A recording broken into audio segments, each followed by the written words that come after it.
So I finally got around to watching the infamous Showtime series Dexter, about America's favorite serial killer. Second favorite. This show ran for 8 seasons, and now that I'm finished, I decided to rank them all from the worst to the best. I'm going to get into some pretty major spoilers here, just so you guys know. If you guys haven't watched the show, I would recommend it, but just know that towards the end it does get dumb. The first 4 or 5 seasons I'd say are worth watching a couple times, but the last 3 or 4, I'd say just watch them once to know how it ends, but don't expect anything great. I also want to add the disclaimer that I have not read the books. I want to go back and read them after this, because they're probably pretty interesting, but at the time I watched the show I had not read them. So before I begin the ranking, let me share my thoughts on the overall series. I love the format of the show. Each season feels like a sequel to the previous one, which I like. Each season is 12 episodes, but it really could have been 10. Just about every season feels a bit stretched out. The tone of the show is unique.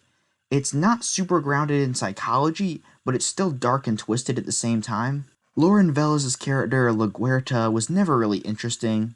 The look and visual style of the show was also kinda ugly, especially in the early seasons. There are some things, especially in the later seasons, that feel very contrived, like Dexter doesn't get caught because plot. The writing of the show was good, but always on the borderline of becoming stupid, and it occasionally crossed that line. So yeah, let's get started. In last place is Season 6.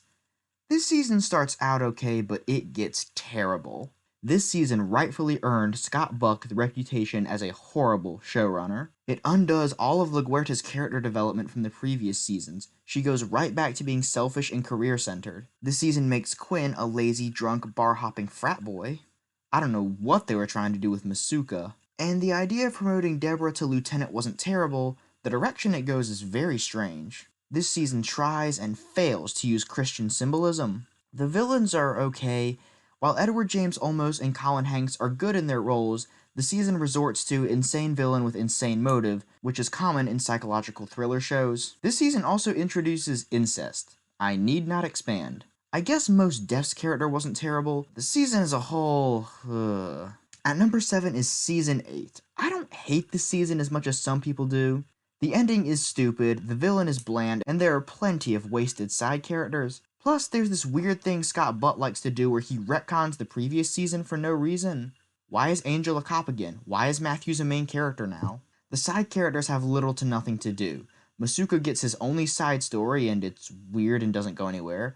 Angel and Quinn do basically nothing.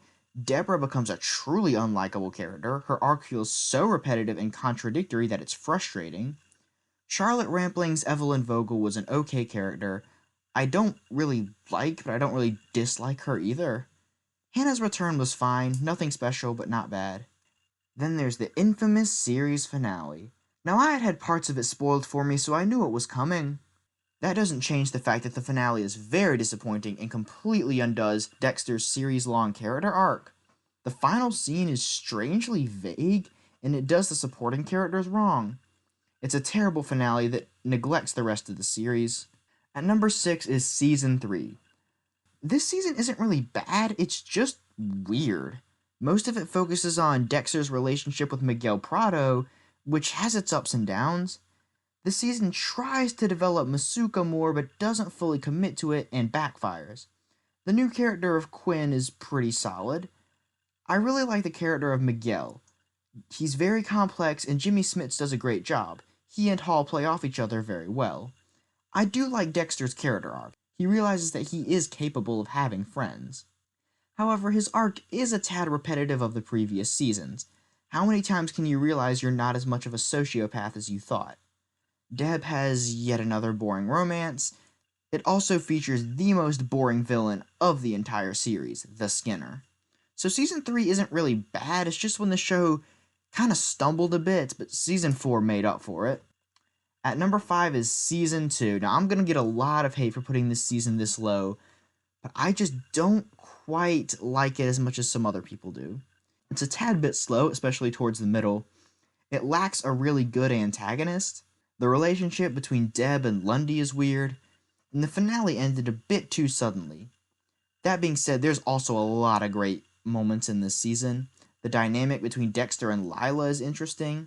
The season fleshes out Dopes and Angel more. This might be the most suspenseful season. The tension keeps rising and rising until the finale. I'm not a fan of the plot line about the two police captains. It just, I don't know, it just didn't really need to be there. My biggest issue with this season is just that it simply should not have been the second season. When you're doing a TV show like this, people say that you don't need to change up the formula too much after season 1, because audience will be thinking this: okay, you did this really cool thing with season 1, let's see if you can do it again with season 2. It isn't until the third season that you need to change up the formula, which is what this season does. It completely changes up the formula from season 1, and by nature it makes season 3 feel a bit repetitive because we've already seen the show do something like this. I'm not sure if I explained that correctly, but yeah. At number 4 is season 7. In between the two weakest seasons of the show is this underrated gem. Ray Stevenson plays a great villain in Isaac Sirko. Even if his end is a bit abrupt, he's a complex character who is a different type of villain, something Dexter's never really faced before. Yvonne Strahovski is a decent addition to the cast. She's different than all of Dexter's previous love interests. It's also probably Jennifer Carpenter's best performance. Her acting noticeably got better over the course of the show. It also gives Quinn, Angel, and LaGuerta genuinely interesting side stories, something that a lot of the other seasons fail to do. My problems with this season is kind of the problems that I have with the show as a whole. It should have been 10 episodes because it does drag a bit. And there's two main plot lines, one involving Ray Stevenson, one involving Yvonne Strahovski.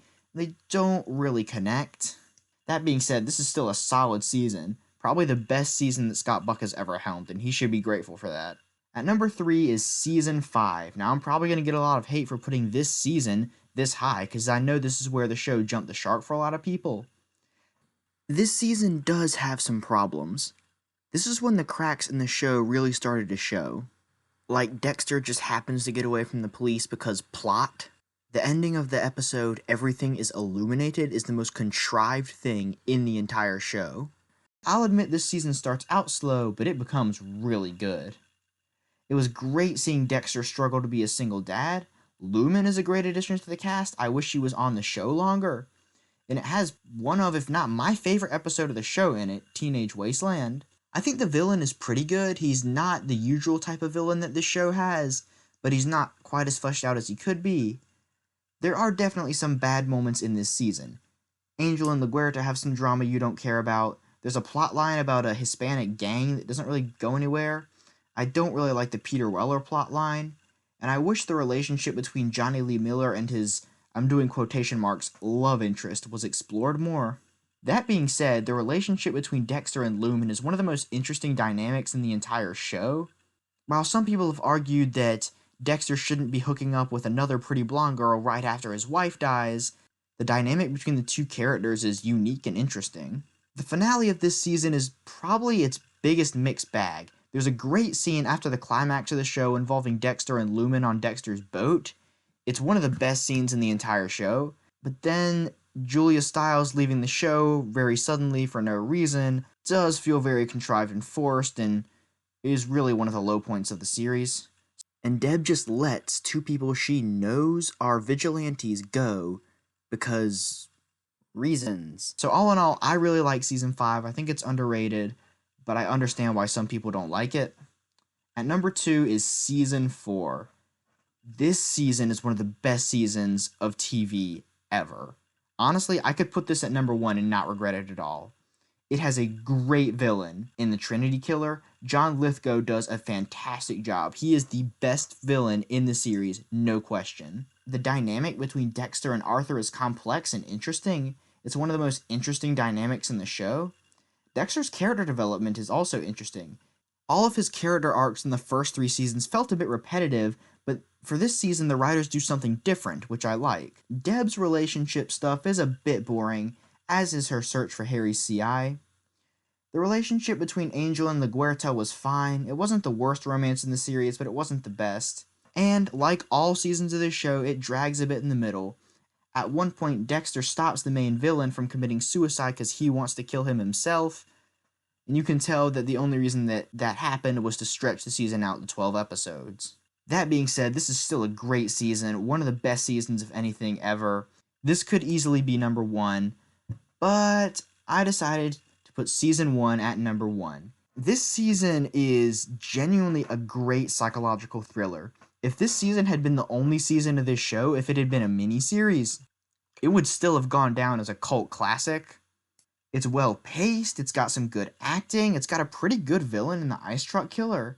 What this season does better than anything, though, is it's a good introduction to Dexter's psyche, kind of how he thinks and how the way that he thinks determines the tone of the show. If I had to give it some faults, I would say that the side characters are a little bit bland, and I wasn't really a fan of LaGuardia's character even this early on. That being said, this first season is still a great introduction to one of the most iconic TV shows of all time. So yeah, that's it. That's my ranking. What do you guys think? Do you agree with my ranking? Do you not agree with it? Let me know your ranking in the comments below. This show as a whole is really interesting to study, because I think that if the show would have ended after 5 or 6 seasons, it could have gone down as one of the best TV shows ever, while instead it went down to one of those really good shows from the beginning of the golden age of TV. So yeah, thank you guys very much for watching. I very, very much appreciate it. Be sure to rate, comment, and subscribe. Who says rate anymore? Why did I just say rate? Anyway, see you guys next time. Bye.